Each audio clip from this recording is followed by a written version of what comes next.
लोगों ने अगर तरक्की करनी है तो पाकिस्तान और तहरीक इंसाफ एक साथ नहीं चल सकती। मैं बिल्कुल आपको क्लियर कर, फॉरेन फंडिंग एस्टैब्लिश्ड, 9 मई के हमले एस्टैब्लिश्ड, साइफर का केस एस्टैब्लिश्ड, अमेरिका में रेजोल्यूशन एस्टैब्लिश्ड। तो हुकूमत ने यह फैसला किया है, इन तमाम चीजों को देखते हुए, सबूतों को देखते हुए, वफाकी हुकूमत पीटीआई को बैन करने के लिए केस मूव करेगी। आईने पाकिस्तान के तहत आर्टिकल 17 है जो पोलिटिकल पार्टीज को बैन करने के हवाले से इख्तियार देता है वफाकी हुकूमत को, और ये सुप्रीम कोर्ट में मामला भेजा जाएगा। अपने नो कॉन्फिडेंस मोशन के होते हुए असेंबलियों को तहलील किया तो हुकूमत ने यह फैसला किया है कि तब के सदर आरिफ अलवी, तब के वजीर आजम इमरान नियाजी और तब के डिप्टी स्पीकर कासिम सूरी के खिलाफ रेफरेंस मूव किया जाए। पाकिस्तान तहरीक इंसाफ की फॉरेन फंडिंग केस की वजह से पाबंदी लगाएंगे, साइफर केस की वजह से पाबंदी लगाएंगे। शायद पीएमएलएन के तर्जुमान को ये नहीं पता कि इस वक्त एक ही फॉरेन फंडिंग केस पेंडिंग है इलेक्शन कमीशन में, वो है पीएमएलएन का। साइफर का केस इन्होंने अंजाम देखा है, उसमें जान नहीं थी। मुतालिबा हम करते हैं कि उन लोगों के खिलाफ आर्टिकल 6 की कार्रवाई होनी चाहिए जिन्होंने आईन के होते हुए गैर आईनी काम किए। अवामी नेशनल पार्टी ने तो बिल्कुल क्लियर कट कह दिया है कि वो इसकी हिमायत नहीं करते हैं। ये बाकी पार्टियां जिन्होंने जमहूरियत का लिबादा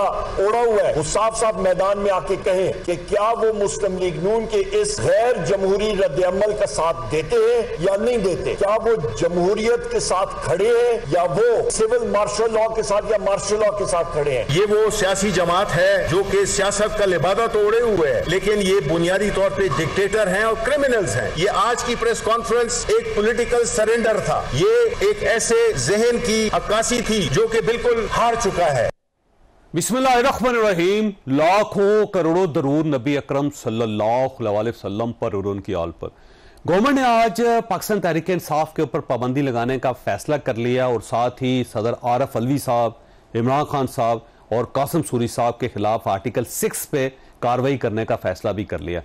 अब ये फैसला कैसा है ये जाहिर है हम डिबेट तो करेंगे आज के शो में यहाँ, लेकिन जहाँ तक मेरी राय है, मेरा ख्याल है गवर्नमेंट का ये फैसला को बहुत अच्छा फैसला नहीं है। इसे अगर सियासी हमाकत कहा जाए तो ये गलत नहीं होगा, क्योंकि इससे ना तो सियासी अमल रुक सकता है ना ही किसी पार्टी को रोका जा सकता है, और अल्टीमेटली ये वो गड़ा है जिसके ऊपर कभी ना कभी गवर्नमेंट को खुद भी गिरना पड़ेगा। क्या हुकूमत को इस चीज़ का एहसास है या नहीं है, ये हम आज के शो में डिस्कस करेंगे। और इसके साथ साथ अगर 9 मई का इशू था तो 9 मई को गुजरे हुए साल हो गया, तो अगर आपने पाबंदी लगानी थी तो आज से 1 साल पहले लगा देते। और अगर फॉरेन फंडिंग का इशू था तो फॉरेन फंडिंग का केस तो बहुत पुराना है, आप उससे पाबंदी लगा देते। तो इतनी देर से ये आइडिया क्यों आया, ये भी एक सवाल है जो हम आज के शो में डिस्कस करेंगे। और आने वाले दिनों में होगा क्या, और क्या इस हुकूमत के इत्तेहादी हुकूमत के इस फैसले या इस सियासी हमाकत की को सपोर्ट करेंगे या नहीं करेंगे, ये भी हम आज के शो में डिस्कस करेंगे। प्रोग्राम के पहले हिस्से में हमारे साथ तशरीफ रखते हैं राना एहसान अफजल खान साहब, पाकिस्तान मुस्लिम लीग नून के साथ इनका ताल्लुक है, और सेनेटर डॉक्टर जरका साहिबा पाकिस्तान तहरीक इंसाफ से ताल्लुक रखती हैं, वो भी हमारे साथ हैं। और प्रोग्राम के अगले हिस्से में फवाद चौधरी साहब हमारे साथ होंगे। राना, ये फरमाइएगा सर, ये आपने क्या अपने सियासी इत्तेहादियों से राय ले ली थी कि आपने उससे पूछ लिया था MKM से या फिर पाकिस्तान पीपल्स पार्टी से कि हम इतना बड़ा फैसला करने जा रहे हैं? बिस्मिल्लाहिर्रहमानिर्रहीम। देखिए, डेफिनेटली अब जो है वो कोई डिटेल में तो राय किसी से भी नहीं दी, लेकिन ये आए बगैर ये चीज इस पे सोच विचार चलती रही कि पिछली PDM के हुकूमत में भी चलती रही कि इसको हमें परसू करना चाहिए या नहीं करना चाहिए। लेकिन देखें, अब एक ऐसा पॉइंट आ गया है कि मुल्क को इस वक्त शदीद जरूरत है माशी इस्तेहकाम की और सियासी इस्तेहकाम की।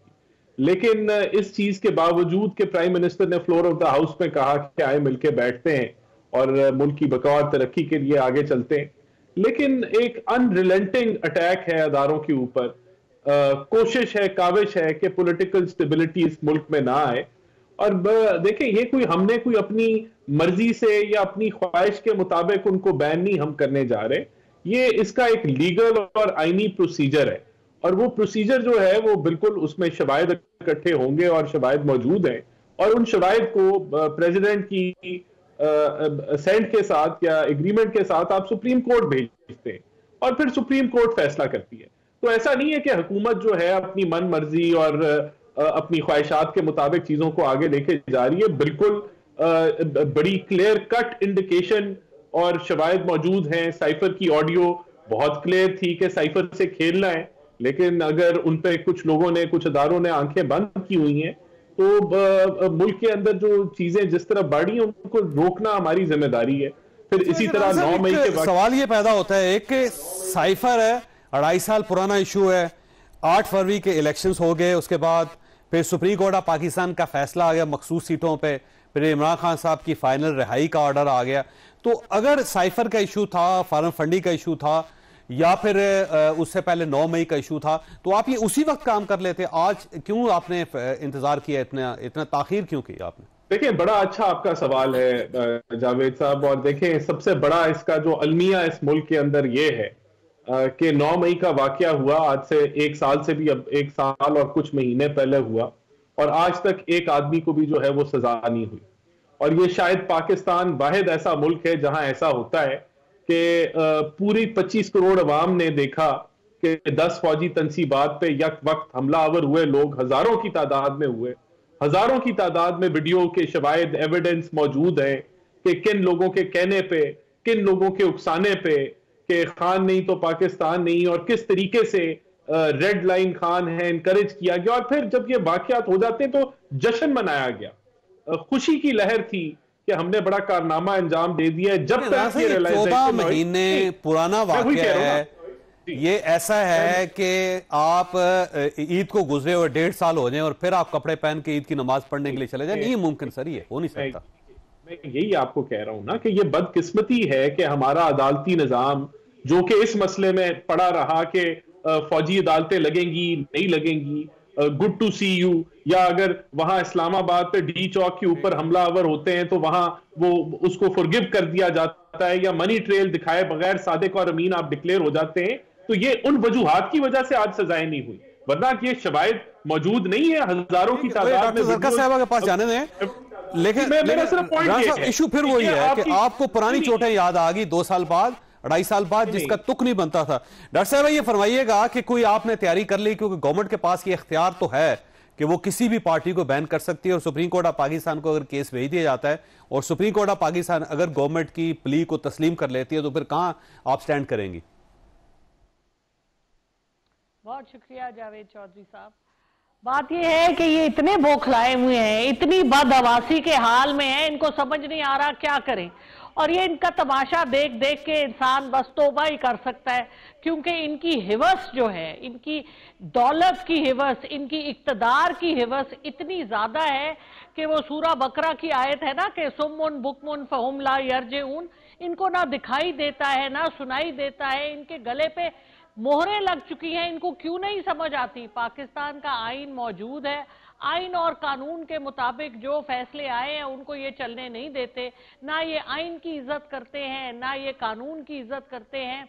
ये खुद कहते हैं कि जो आइन बना हुआ है उसको तोड़ें और ये अपने कर लें। देखें, पिछले कई सालों से जो ये कर रहे हैं, 2.5-1 साल से, सबके सामने है। हुकूमतें 2 दफा बना ली, क्या किया? लोगों से अपने मुंह पे काला की मलवाई ना झूठ। अब आप बताएं, इस साल जब जुलाई का बिल आएगा, आप छोड़ दें तहरीके इंसाफ, आप छोड़ दें बैन, आप छोड़ दें सुप्रीम कोर्ट का डिसीजन, लोग क्या करेंगे मुझे ये बताएं। इस साल जुलाई का बिजली का बिल, वो इनके लिए तो नहीं होगी, पाकिस्तान की अवाम के लिए कयामत होगी। और वही अवाम इनका गरेबान पकड़ेगी कि तुमने हमारे साथ क्या किया है। ये आप नाटक रहने दें, आज इसकी हुकूमत आज उसकी हुकूमत। ये जिन आकाओं के गुलाम हैं, ये इस मुल्क को जब आए थे तो ये कहते थे वेंटिलेटर पे है पाकिस्तान, ये कहते थे बेगर्स कांट बी चूजर्स, क्योंकि ये इनका नस्मुल ऐन है। ये वो नस्मुल ऐन है जो तख्ती पे सीख के आते हैं लंदन से, ये जो हमारे गले में डालते हैं, जो बजट ये बनाते हैं, अवाम दुश्मन बजट। इनके साथ कौन चलेगा? इनको 8 फरवरी को जो इनको एक शिकस्त देखी इन्होंने, जिसको इन्होंने अपने तरीकों से सीधा करने की कोशिश की, उससे बड़ी शिकस्त अब ये ले रहे हैं। ये जो सियासी हिमाकतें कर रहे हैं, ये अपना जनाजा खुद पढ़ा रहे हैं। इसमें कोई शक नहीं कि आपको आईनी और कानूनी कवर हासिल है, लेकिन सवाल यह है कि ये वही आइन है 1973 का जिसके अंदर अदम एतमाद की तहरीक की प्रोविजन थी, और आपके खिलाफ अदम एतमाद की तहरीक हुई, लेकिन आपने उस वक्त जो कुछ किया था आपके सामने, लिहाजा अब आर्टिकल 6 की कार्रवाई भी स्टार्ट हो रही है। तो उस वक्त इस आइन की वायलेशन आपसे हुई थी, आज ये गवर्नमेंट कर रही है, तो दोनों मेरा ख्याल है बराबर है इस मामले में। देखिए जी, वो भी कोर्ट में गई, जो उस वक्त के चीफ जस्टिस थे और जो कोर्ट थी, जो उन्होंने कहा हमने उसको तस्लीम किया, आगे चले। देखिए, हमने तो जो भी काम किया आइन और कानून में रह के, पाकिस्तान की आइन की इज्जत करके उसको अपने सर का ताज बनाया है। मगर इनका मसला ये है कि ये हुकूमत को घर की लौंडी समझते हैं और ये पाकिस्तान को अपना एक गुलाम समझते हैं। जिस तरह इन्होंने पाकिस्तान के साथ जो कर दिया है, इन्होंने पिछले 30 साल में तो जो मिल के इन दोनों पार्टियों ने किया वो सबके सामने है, तारीख उसकी गवाह है। लेकिन जो पिछले 2.5 सालों में इन्होंने कर दिया है, उसके ऊपर तो खुदाया इनका कोई पाकिस्तानी इनको नहीं छोड़ेगा। हम इनके साथ वो गुंडागर्दी नहीं करेंगे जो ये करते हैं, जो इनका शेवा है, लेकिन हमारे दिलों में और हमारी तारीख इस बात की गवाह है कि ये सब कटहरे में हैं और ये सब इस जुल्म की पादाश में सारी जिंदगी लगे रहे। इनसे ये कालक नहीं मिटेगी। ये खून जो पाकिस्तानी अवाम का, इनके हर एक मेंबर, हर एक मिनिस्टर, माजरत के साथ मैं सबकी इज्जत करती हूं, लेकिन जो झूठ इन्होंने हमारे और जो इखलाकियात इन्होंने तबाह की हैं, जो पाकिस्तान की अवाम के इन्होंने धज्जियां नचोड़ी हैं, जो उनका खून चूस रहे हैं, ये उसका हिसाब इनको देना पड़ेगा। और अल्लाह ताला का कानून है। मसला ये है, राना साहब के पास जाना था। डॉक्टर साहब आऊंगा मैं वापस आपकी तरफ। डॉक्टर साहब आपकी तरफ आऊंगा। राना साहब ये फरमाइएगा, सर ये जो कुछ आप कर रहे हैं, कल को अगर आपके गले पड़ गया और आपको भी इसी प्रोसेस से गुजरना पड़ा तो कहां पे आप स्टैंड करेंगे? कल किसी और की गवर्नमेंट भी आएगी, आप एक ऐसा प्रेसिडेंट बना रहे हैं जो अल्टीमेट कहीं कभी ना कभी आपको खुद अपनी आंखों से देखना पड़ेगा। नहीं, देखें जावेद साहब, एक तो मेरे ख्याल से ये डिबेट थी, बददुआओं की कोई कंपटीशन नहीं था। या तो देखें, बात ये करप्ट तरीन हुकूमत, करप्शन परसेप्शन इंडेक्स के मुताबिक खान साहब की करप्ट तरीन हुकूमत थी। इनको पैसों का भी हवस था, इक्तदार का हवस तो इनका इतना था कि ये कंधों पे चढ़े हुए थे और तारीफें करने से हटते नहीं थे, बल्कि वालिद साहब माना हुआ था इन्होंने एस्टैब्लिशमेंट को। इस हद तक जो है वो इनके मामलात थे और उसके बाद भी कहते रहे कि जानवर जो है न्यूट्रल नहीं होता, हमारी आप सिलेक्शन करें। और जो बदतहजीबी इन्होंने फैलाई इस मुल्क के अंदर, वो तो आपने मदीना में चोर चोर के जब नारे सुने और जब उन लोगों को 8-8 साल सजाएं होगी तो कोई पीटीआई वाला पूछने नहीं गया। वो तो शहबाज साहब थे जिन्होंने उनको भी माफी, पीटीआई वालों को भी माफी दिलवा दी मदीना में सियासी नारे लगाने के लिए। तो बदतहजीबी की और जो नफरत की जो बीज इन्होंने बोए हैं, जो इन्होंने पोलराइजेशन इस मुल्क में की है और जो जमहूरियत को इन्होंने धचका दिया है, उसकी तो कोई इंतहा नहीं है। ये खान साहब जो है ये भूल गए किस तरीके से चुन चुन के केस बनाते थे। फरमाइएगा, नहीं देखिए मेरी बात फरमाइएगा, अगर सुप्रीम कोर्ट ऑफ पाकिस्तान, अगर सुप्रीम कोर्ट ऑफ पाकिस्तान आपके रेफरेंस को कबूल नहीं करती और वहां से ये रिजेक्शन आ जाती है तो फिर आप कहां स्टैंड करेंगे? आपने कुछ सोचा? देखें, बिल्कुल ये हुकूमत ने सोच समझ के एविडेंस के ऊपर जो है ये मामला आगे करने हैं और अगर सुप्रीम कोर्ट ऐसा फैसला करती है फिर ये मामला आगे नहीं चलेंगे। तो यही हम कह रहे हैं कि ये आइन कानून। अच्छा, दूसरा ये फरमाइए सर, तमाम स्टेक होल्डर्स जिसमें जाहिर एस्टैब्लिशमेंट भी शामिल है और आपके सियासी इत्तेहादी भी शामिल है, क्या इस वक्त आपके साथ एक पेज पे हैं? डॉक्टर साहब, आपको मेरी आवाज आ रही? डॉक्टर जरका साहबा की तरफ जाएंगे। डॉक्टर साहबा ये फरमाइएगा कि अगर पाबंदी लग जाती है पार्टी पे तो फिर आपका लाहे अमल क्या होगा? कोई आपने सोचा पार्टी ने? देखिए जी, आपने जो देखे, पीपल्स पार्टी ने भी इनको रिजेक्ट कर दिया, जमात इस्लामी ने भी इनको रिजेक्ट कर दिया, इनके साथ तो खुद कोई खड़ा नहीं हुआ। और हम आइन और कानून के मुताबिक जिस तरह पहले हर चीज फेस कर रहे हैं, हमने हर चीज एक्सेप्ट की। हम इस मुल्क के रहने वाले हैं, हम अपने मुल्क के सब कवानीन का इज्जत करते हैं और उनके मुताबिक इनके साथ जंग लड़ेंगे। और ये तो हमें मकबूल करने जा रहे हैं ना। इनकी ये जितनी ज्यादतियां हैं ये सारी इन्हीं के ऊपर मुश्किल, जो किसी के लिए गड़ा खोता है उसमें खुद गिरता है, क्योंकि ये तो पाकिस्तान तहरीक-ए-इंसाफ को और मकबूल कर रहे हैं। जिस पे जितना जुल्म होता है अवाम हमेशा उसी के साथ खड़ी होती है। और जो इन्होंने जुल्म पाकिस्तान पे कर दिया, ये कहते हैं बददुआएं ना दो। अरे भाई, 25 करोड़ अवाम की बददुआएं कौन रोक सकता है? जिनके घरों से आपने बच्चों के स्कूल जाना उठ गया, जिनके घरों से आपने उनके राशन उठा लिए, जो बिजली बंद करके गर्मी में बैठे हुए हैं, उनके दिल से कोई आन नहीं निकलती। राना साहब फरमाइए, आखिरी सवाल है आपसे क्योंकि उसके बाद ब्रेक लेनी है मैंने। राना साहब ये फरमाइएगा, तमाम स्टेक होल्डर्स को आपने एतमाद में ले लिया जिसमें एस्टैब्लिशमेंट शामिल है और आपके सियासी इत्तेहादी शामिल है इस इशू पे? देखिए बिल्कुल, ये मैंने कहा आए बगाए इस पे बातचीत होती रही है। आगे आने वाले दिनों में इसमें हम सारे जो हमारे कोलिशन पार्टनर्स हैं उनको डिटेल में भी ब्रीफ करेंगे।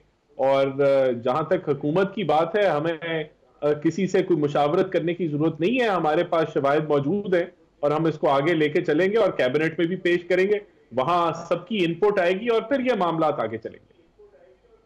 लेकिन मैं ये जरूर कहा जा रहा है कि आप इतने सीरियस नहीं है, सिर्फ ये आप वो 15 दिन गुजारना चाह रहे हैं जो सुप्रीम कोर्ट ऑफ पाकिस्तान ने पाकिस्तान तहरीक इंसाफ को दिए हैं कि आप असेंबली के अंदर दोबारा एक पार्टी के तौर पे आप अपने आप को अलाइन कर सकते हैं, तो आप उन 15 दिनों को गुजारना चाहते हैं, सिर्फ एक स्ट्रैटेजी है ये? देखिए ये तो आने वाला वक्त जो है वो बता देगा। ये तो हकायक है, 9 मई भी हकीकत है जिस पे जश्न इन्होंने मनाया, उसके बाद जब पकड़ दकड़ शुरू हुई तो फिर इन्होंने नदामत जो है वो दिखाई। और आज भी मैं समझता हूं ये आए बाएं दाएं करते हैं क्योंकि सजाएं नहीं हुई तो सियासी मफाद उससे वो लेते हैं। साइफर भी एक हकीकत है, इस मुल्क के अंदर फॉरेन फंडिंग भी हकीकत है, तोशाखाना भी हकीकत है, जो नफरत के बीज बोए वो भी हकीकत है। और वक्त आ गया है कि मिट्टी पाओ और आगे चलो की पॉलिसी खत्म की जाए। और जिन लोगों ने इस मुल्क को नुकसान पहुंचाया है माशी तौर पे, अभी ये मईशत की बात कर रही थी, तो ये तो भूल गई है कि IMF के आपका भी शुक्रिया, सैबोटाज किया। ठीक, डॉक्टर जरका साहब आपका भी शुक्रिया। ख्वासा यहाँ पे छोटी सी ब्रेक लेनी और ब्रेक के बाद फवाद चौधरी साहब हमारे साथ होंगे।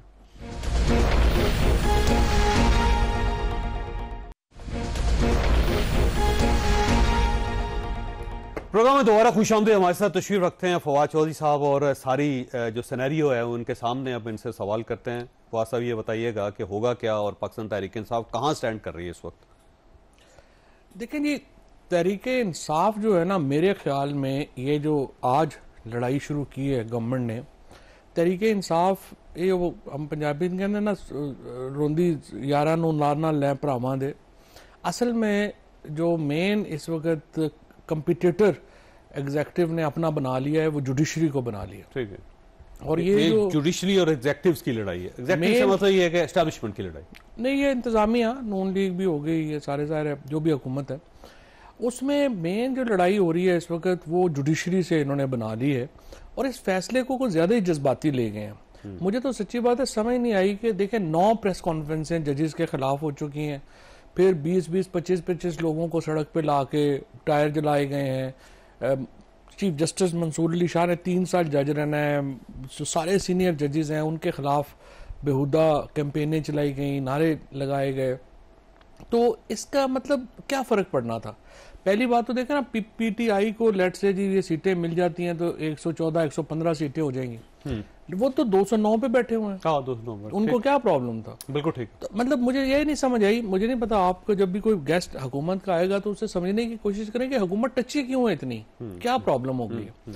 तो एक तो ये समझ अना की ईगो की लड़ाई जो मेरी फीलिंग है।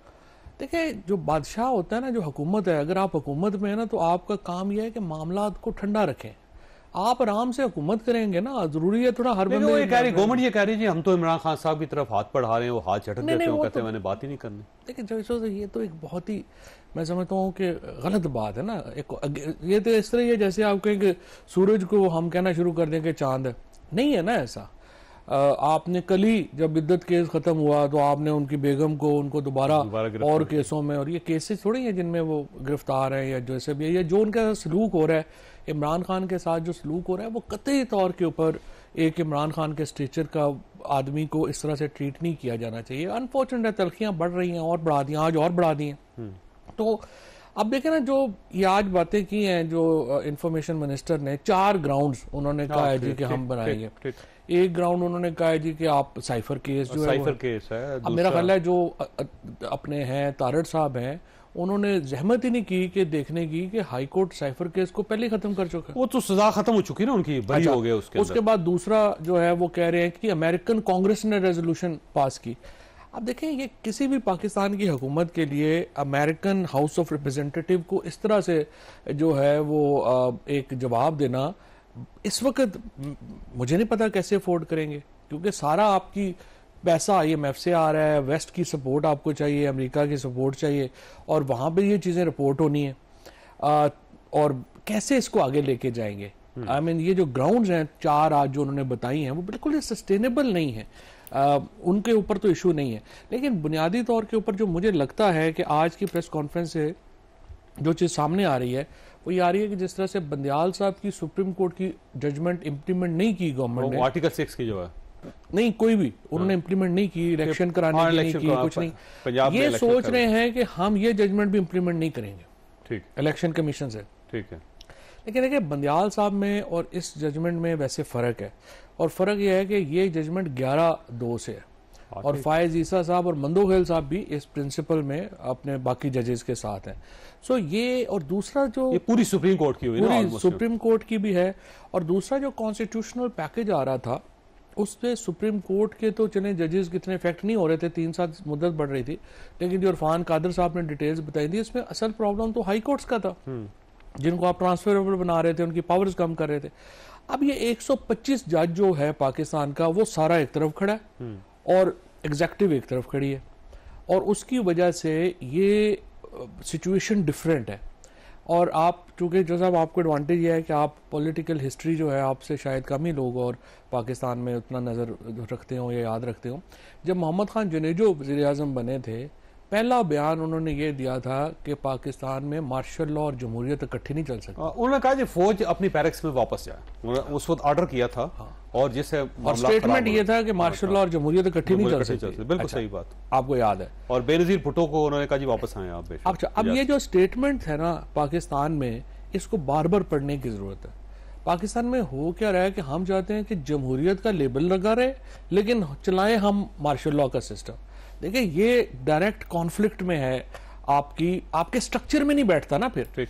अब ये जुडिशरी जो है, ये जो जजेस है सारे, to be fair with Mansoor Ali Shah sahab हो गए, अतर मिनल्ला साहब हो गए, मुनीब अख्तर साहब हो गए, या अफरीदी साहब हो गए, आयशा हो गई, ये देखें ये इंटरनेशनल लेवल के जजेस हैं। ये जजेस पाकिस्तान के तो बड़े जजेस हैं ही ना, बट इनकी जो बैकग्राउंड है, इनकी जो एजुकेशन है, ये दुनिया के ऊपर जो है ये जाते हैं, हार्वर्ड से खिताब बातें कर रहे हैं, अतर मिनल्ला साहब जा रहे हैं न्यूयॉर्क बार से जो है खिताब कर रहे हैं, इनका एक स्टेचर है।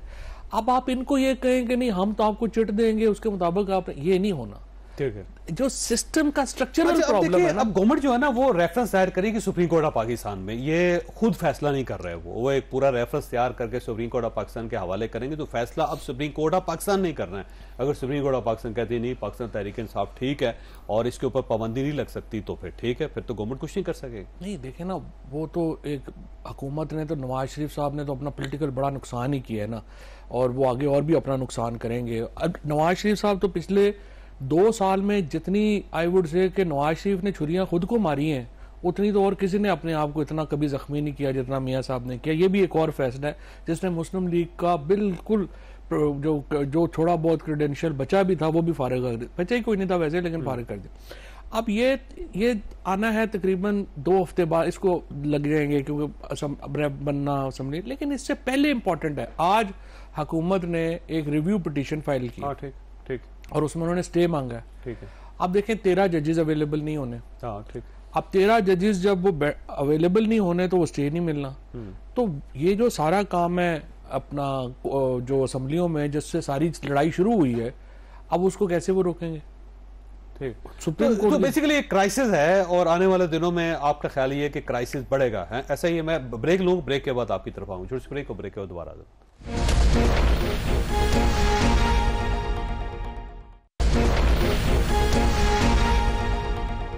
प्रोग्राम में दोबारा खुशामदीद। फवाद चौधरी साहब, आपका ख्याल ये है कि ये क्राइसिस जो है ना आपको बढ़ता हुआ नजर आ रहा है, ये कम नहीं हो रहा आने वाले दिनों में? बात यह है कि इसको कम करने के ऊपर इंटरेस्ट ही नहीं है। जो हमारे लोग इस वक्त इक़्तिदार में हैं, जिनके पास ताकत है, उनका इंटरेस्ट ही नहीं कम करने में। बस एस्टेब्लिशमेंट को लचक का मुजाहरा करना चाहिए, गवर्नमेंट को या इमरान खान साहब? देखिए ना, इमरान खान को तो 100% लचक का मुजाहरा करना ही है, लेकिन देखिए ना, इब्तिदा तो करनी है जिसके पास ताकत है उसने करनी है ना। इमरान खान तो जेल में है, उनकी बेगम जेल में है, आधी पार्टी जेल में है, एक माहौल है ना। जो साहब, अगर मेरी और आपकी इतनी लड़ाई है कि हमें और आप बैठ ही नहीं सकते, और आप मेरी शक्ल देखने के रवादार नहीं है, तो मुझे आप बताएं मेरी और आपकी क्या बातचीत होनी है? तो प्रॉब्लम ही ये आ रही है जो मेरी समझ से बाहर है। आप इस वक्त एक धागे से लटके हुए हैं IMF के, 7 अरब डॉलर आपको जो है वो चाहिए, आप कह रहे हैं 37 महीनों में हमें वो पैसा चाहिए। अब आप मुझे बताइए 37 महीने आप इस क्राइसिस में ऊपर से आप 7 अरब डॉलर लेना चाहते हैं IMF से, आप कैसे इसको शेप कैसे करेंगे? पाकिस्तान के 11 बिलियन डॉलर पाकिस्तानियों ने जाके प्रॉपर्टी खरीद ली है UAE में। सेंट्रल एशियन जो एम्बेसडर्स है ना, आप जरा उनसे पूछें आजकल पाकिस्तानियों ने कितना वहाँ पे आया हुआ है। सारा पाकिस्तानी सेंट्रल एशिया में जो है वो इन्वेस्टमेंटें करता फिर रहा है, पाकिस्तान के अंदर पाकिस्तानी इन्वेस्टमेंट करने को तैयार नहीं है। तो आप क्यों नहीं करने को तैयार? मुल्क नॉर्मल नहीं है, हमें पता नहीं होता कल क्या होना है। अच्छा देखिए सर, इसमें 2 फरीक हैं, एक गवर्नमेंट, उसके साथ स्टैब्लिशमेंट को भी शामिल कर लें, और दूसरी साइड पे इमरान खान, और आपके रिलेशन दोनों साइडों पे अच्छे हैं, तो क्या आप इसको ब्रिज कर सकते हैं? एज ए ब्रिज आप सूरत को बेहतर बना सकते हैं? जो सब देखिए, मेरी तो हैसियत नहीं है ना, हमें तो ठुडे मार के फारग कर दिया, हमें तो उन्होंने जो है वो हमारे तो कैरियर जो है उनके बेड़ा गर्क कर दिया। वो तो हमें तो इम्पोर्टेंट नहीं है। हमें अपने आप को कहते रहिए कि जी साड़ी बड़ी गल है, हम नहीं है important. But the problem right now is कि इसको शुरू तो किसी अब actually to be fair with, आपने तो 2 फरीक कहे हैं ना, हुकूमत और ये, अब इमरान खान को एक दफा आप नंबर 3 पे ले जाएं। ठीक है, अब पहले 2 फरीक एग्जीक्यूटिव और जुडिशरी है, ठीक है, इनके दरमियान आपस में तो कोई जो है वो चीज जो है वो तय, वो तो ज़ाहिर है गवर्नमेंट की तरफ से ही होगी, जब भी होगी इधर भी गवर्नमेंट की साइड से होनी है, उधर भी गवर्नमेंट की साइड से होनी है। देखिए इमरान खान साहब भी लचक का मुजाहरा नहीं कर रहे हैं। नहीं, इमरान खान लचक के मुजाहरे के लिए बिल्कुल तैयार है, कोई ऐसी इशू नहीं है। इमरान खान का मिजाज ही नहीं है। देखिए मैं उन्हें जानता हूँ, वो कोई ऐसे इंतकामी आदमी ही नहीं है। वो जब भी आप एक समझेंगे, एक संजीदा बात उनसे करना चाहेंगे, उनसे संजीदा बात होगी। वो इमरान, अब देखिए ना आर्मी चीफ के बारे में जो उन्होंने कल फरमाया, उन्होंने कहा कि जी ये मैंने इनको फारग किया था और मेरी बेगम ने कोई सिफारिश नहीं की थी। एक माहौल है ना, एक माहौल है ना, इस लेवल पे ले जाएंगे चीजों को। देखिए ना, बात यह है कि इमरान खान के साथ इद्दत में जो हुआ है, जो चीजें हुई हैं, तलखियां है ना। इशू तो मैंने आपके प्रोग्राम में जब मैं पहले आया था, मैंने क्या कहा कि सबसे बड़ी गलती हमारी ये हो गई कि हमारी कम्युनिकेशन लाइन खत्म हो गई। अब जब कम्युनिकेशन नहीं है, ਤੁਹਾਨੂੰ हर वेले जो मेरे खिलाफ गल्लां हो रही हैं, मैनू ਤੁਹਾਡੇ खिलाफ गल्लां हो रही हैं, तो फिर तलखियां ही बढ़नी है ना। कम्युनिकेशन नहीं है, जिसकी वजह से तलखियां बड़ी बढ़ रही हैं। और देखें, पाकिस्तान दुबई नहीं है, पाकिस्तान सिंगापुर नहीं है जहाँ 50-50, 40-40 लाख लोग हों। ये 220 मिलियन का 22 करोड़ की आबादी का मुल्क है। इसको हैंडल करना इज नो जोक, मुश्किल। और मल्टी एथनिसिटीज हैं, मल्टी लिंग्विस्टिक मुल्क है, बहुत मुश्किल मुल्क है। यहाँ रिलीजन का एक इतना बड़ा जो है वो यहाँ पे वो उसका एक अपना इन्फ्लुएंस है। लिबरल तबका जो है वो उसका एक अपनी आवाज़ है, और बड़े लाउड है हम पाकिस्तानी जो है ना। ये जो सोशल मीडिया पे भी, इधर भी आप दोबारा आप सोशल इश्यूज के ऊपर बड़ा लिखते हैं, हम पाकिस्तानी बड़े लाउड हैं, हमारे नेचर में है। तो इतना लाउड मुल्क जो है ना, उसको कंट्रोल करना और मुश्किल है। हम चाइना, नॉर्थ कोरिया नहीं है, और ना ही हम होंगे, क्योंकि 1920 से तो इलेक्शन हो रहे हैं, 100 साल हो गए। नहीं, सही बात। अच्छा, अब एक सवाल ये बनता है कि इस सारे सिनेरियो में होना क्या चाहिए, किसको आगे बढ़ना चाहिए, किसको सबसे पहले सरेंडर करना चाहिए, किसको मुज़ाकरात का सरेंडर किसी को भी नहीं करना चाहिए। देखिए, सिर्फ पहले स्टेप में तो एक ये माहौल जो है ना तलखिए का वाला, इसको थोड़ा कम करे, और ये एस्टेब्लिशमेंट ने काम करना है। देखिए, अगर आप इमरान खान को जेल के अंदर, आप क्या as a former prime minister, उनको एक क्लास उनका राइट नहीं है, उन्हें एक क्लास में शिफ्ट नहीं करना चाहिए। उनकी बेगम को आपने क्यों अरेस्ट किया हुआ, उनको छोड़ना जो है वो चाहिए। थोड़ा सा माहौल जो है वो बेहतर करें, जिससे तलखी थोड़ी सी कम हो, बाकी चीज़ें फिर साथ साथ वैसे ही हो जाएंगी। ज़रूरी नहीं आपने उनकी हर बात माननी है, ज़रूरी नहीं उन्होंने आपकी हर बात माननी है, लेकिन एक माहौल तो हो जिसमें कम से कम कोई एक दूसरे से बातचीत हो सके। अच्छा, मैंने ब्रेक लेनी है चोई साहब, और सवाल आपके पास छोड़ के जा रहा हूँ कि इस लेवल तक जो चीज़ें गई हैं, क्या इमरान खान साहब की टीम कैपेबल नहीं है? उन्होंने मामलात को समेटा नहीं, उन्होंने प्रॉपर मशवरा नहीं दिया, गलत लोगों के साथ हैं, जिसकी वजह से सारे इश्यूज पैदा हुए। क्या आप क्राइसिस महसूस करते हैं? छोटी सी ब्रेक को, ब्रेक के बाद दोबारा जरूर।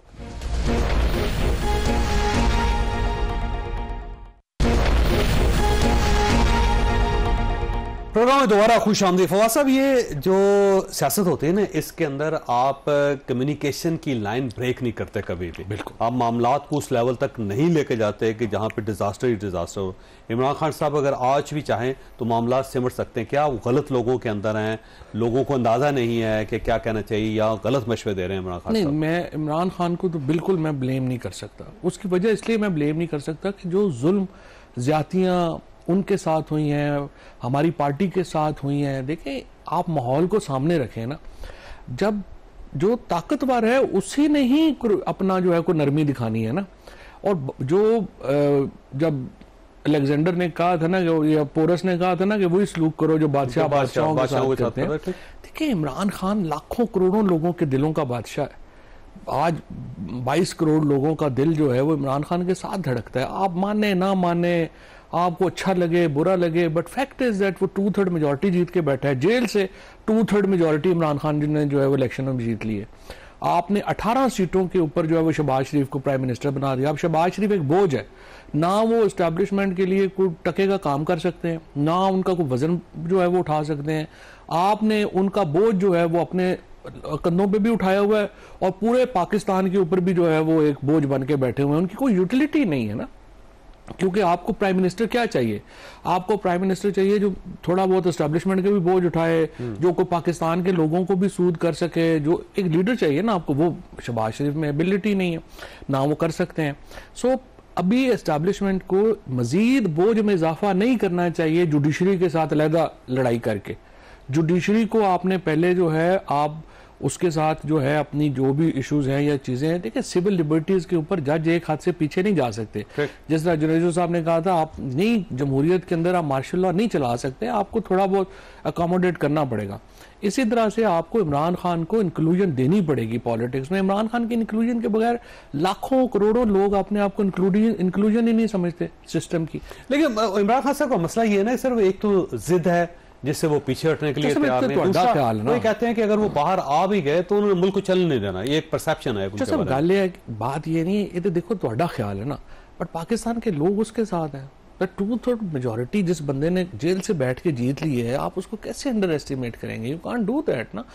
देखिए, प्रॉब्लम ये है कि जो एक प्रोसेस है जमहूरियत का, कोई 700 साल लगे हैं हमें यहाँ पहुंचते हुए। वो मैग्ना कार्टा से शुरू हुआ और यहाँ पे हमको 800 साल में पहुंचे हैं। अब देखें, या तो कोई हम अपना सिस्टम कोई अपना इन्वेंट करें कि नहीं जी असी पाकिस्तानी जमहूरियत, हम कोई अपनी कह रहे हैं कि जी जमहूरियत कोई अपनी हमने, जैसे बर्मा की अपनी जमहूरियत है, पाकिस्तान की अपनी जमहूरियत। तो मतलब ये तो नहीं हो सकता ना। अब ये या तो आपने इस सिस्टम को, अब प्रॉब्लम दूसरा पाकिस्तान का और हो गया। देखिए, 1952-53 से लेके अब तक हमारा काम चल रहा था कि हम एक फ्रंटलाइन स्टेट थे वेस्ट की सिक्योरिटी मामलात में। सोवियत यूनियन होता था, फिर बाद में ये उसामा बिन लादेन वाला मामला आ गया, कुछ अरसा हमारा चल गया। अब देखिए, अगले 3-4 साल दुनिया ने फोकस करना है यूक्रेन के ऊपर और गजा के ऊपर। पाकिस्तान के ऊपर फिलहाल ये वॉर इकोनॉमी का फायदा हमें नहीं मिलना। हमें प्रॉब्लम आ रही है कि हमें अब पहली दफा अपने पांव पे खड़ा होना पड़ रहा है अपनी इकोनॉमी के लिए। उसके लिए आपको नॉर्मल मुल्क बनना पड़ेगा। पैसे ही नहीं होंगे तो कौन यहाँ पे एस्टैब्लिशमेंट कैसे मुल्क चलाएगी, और पॉलिटिशियन कैसे मुल्क चलाएगी, और बाकी को कैसे चलाएंगे? Right now the problem is we don't have money. ठीक है। अच्छा, ये गवर्नमेंट जो है वो पाकिस्तान तहरीक इंसाफ के कुछ लोगों को तोड़ना चाह रही है, कि जैसे कि कुछ खबरें निकल रही हैं कि एक फॉरवर्ड ब्लॉक बन रहा है, या वो 41 लोग जिन्होंने फार्म में पाकिस्तान तहरीक इंसाफ नहीं लिखा था, उनको आज़ाद हैसियत में तो डिक्लेयर कर दिया जाए कि किसी पार्टी में ना हो। इसमें गवर्नमेंट कामयाब हो सकती है, और अगर हो गई तो फिर आज जो मूव हुई है वो इसीलिए हुई है ना कि वो कामयाब नहीं हुई मूव। ठीक, अगर वैसे तो जो साहब, मैं again this is again a question जो आपके पास कोई आएगा लीडर PMLN का, उससे पूछने के लिए कि आखिर आप क्यों तोड़ना चाहते हैं? मतलब आप 209 हैं, आप जो ये 115 है, तो ये अगर 90 हो जाएंगे और आप 220 हो जाएंगे तो क्या फर्क पड़ता है? ठीक, मतलब 5-6 लोग से ज्यादा आप तो नहीं तोड़ सकते। अननेसेसरली है ये। मुझे कोई लॉजिक ही समझ नहीं आया भाई। अगर आपने औरतों की सीटें भी, आपको 20 बंदे तोड़ने पड़ेंगे तब जाके आपकी 2 औरतों की सीटें बनती हैं। ठीक है, तो मुझे आप बताएं आपको कितने नफलों का स्वभाव है? ये इतनी एक्सरसाइज भी करें, गंद भी सारा अपने से पाओ, और आपको कुछ फायदा, मतलब मुझे कोई लॉजिक समझ नहीं आ रहा कि क्यों बनाना चाह रहे हैं। आपका ख्याल है गलत फैसला किया है और गलत मशवरा दिया? असल में जो आपने पहले अभी बात की है ना, सारे फैसले हो रहे हैं ईगो में। देखिए, ईगो में फैसले सही नहीं हो सकते। गुस्से में और ईगो में आप हमेशा गलत फैसले करते हैं। जो लोग होते हैं फैसले सही करते हैं, जो ठंडे लोग होते हैं, जो पीछे बैठ के अपनी, अगर हार भी हो ना तो उसको भी जायजा लेते हैं कि कहाँ पे गलती हुई और कहाँ मैंने इसको जो है वो सुधारना है। तो इसलिए फैसले नून लीग के तो मेरे तो सर से ही गुजर रहे हैं। पहले इन्होंने इलेक्शन नहीं कराए नो कॉन्फिडेंस के वक्त, वो इलेक्शन करवा देते, इन्होंने क्लीन इलेक्शन के जरिए यहाँ पे आ जाना था। ठीक, आखिरी सवाल आपसे ये फरमाइएगा, 15 दिन है गवर्नमेंट के पास, क्या इन 15 दिनों में वो पाकिस्तान तहरीक इंसाफ के MNS को यरका के अपने साथ मिला लेंगे और वाकई पाबंदी लगाने में कामयाब हो जाएंगे? मेरी अभी असद कैसर साहब से बात हो रही थी, वो कह रहे हैं कि 41 में से 37 लोगों ने हमें नॉमिनेशन पेपर जमा करवा दिए। ठीक है। और 3 जो हैं वो उम्रे पे हैं। ठीक है। तो वो तो फिर वैसे 15 दिन की तो जरूरत ही नहीं, वो तो कल खत्म हो जाएगा। वो लिहाजा उसका तो कोई फायदा नहीं हुआ, उसका तो कोई फायदा। और पाबंदी लगाने में कामयाब हो जाएगी गवर्नमेंट? नामुमकिन है। पाबंदी लगाने से तो फिर पाकिस्तान में, फिर आप समझे ना, वो पार्टी जो 2/3 मेजोरिटी जीत के बैठी हुई है उसको आप कह रहे हैं पाबंदी लगा दें, तो फिर पाकिस्तान में डेमोक्रेसी क्या होनी है? फिर तो काम ही खत्म हो गया। तो इसका मतलब ये हुआ कि ये प्रोजेक्ट भी गवर्नमेंट का फेल हो जाएगा, आपका ख्याल ये? क्योंकि सुप्रीम कोर्ट ऑफ पाकिस्तान ने मानना है तो होना है, अगर सुप्रीम कोर्ट ऑफ पाकिस्तान नहीं मानती तो फिर तो मसला खराब है। मैं जो साहब, मेरी नजर में 2 जो इवेंट्स है ना इससे पहले, वो डिटरमिन कर देंगे कि क्या गवर्नमेंट का और इसका क्या जान। एक तो ये इन्होंने स्टे एप्लीकेशन डाली है, वो कल हमें पता चलेगा क्या होना है। दूसरा, जो जस्टिस आलिया नीलम ने जुमेरात को अब बुला लिया है इलेक्शन कमीशन को ट्राइब्यूनल्स के लिए। ये 2 इवेंट्स जो हैं वो अगली आपकी पॉलिटिक्स को अगले 45 दिन में सामने रख देंगे। जी साहब, आपका बहुत बहुत शुक्रिया। ख्वाजा साहब, आपने प्रोग्राम देखा, फैसला हमने खुद करना है। अल्लाह ताला आप और आपके अहले खाना को हर किस्म की मुसीबत से महफूज रखे। अल्लाह हाफिज।